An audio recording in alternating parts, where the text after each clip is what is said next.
Also today, Houston police gave us more insight into what happened the day of this deadly shooting, laying out a timeline of when the shooter arrived in Houston, what he did, and who he spent time with once he got here. Channel 2's Andy Sirota joins us live tonight. Andy, we learned several new facts, right? Bill, we did. Police and family members both say that Dionisio Garza III was in the midst of a mental health crisis, that he'd been agitated and obsessed with a conspiracy that the world was about to end. His parents say he essentially saw Texas as a safe haven, safe from financial collapse, and that's why he wanted to come here.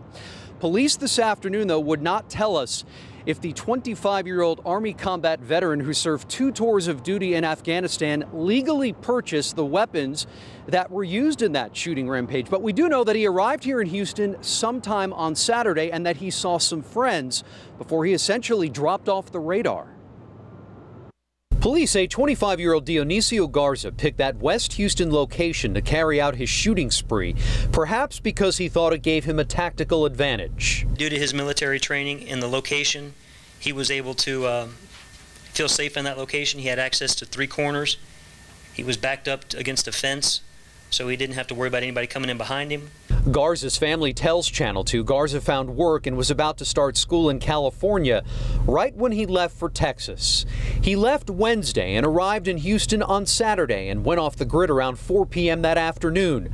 Police say he broke into the tire shop and spent the night there.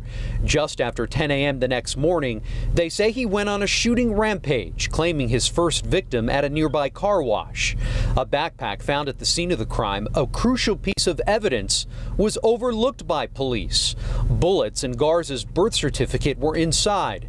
Instead of collecting it, police detonated it. It should have been collected. It was not. There was an assumption made by 2 different units that the other was going to take care of that. Obviously, that will not occur again.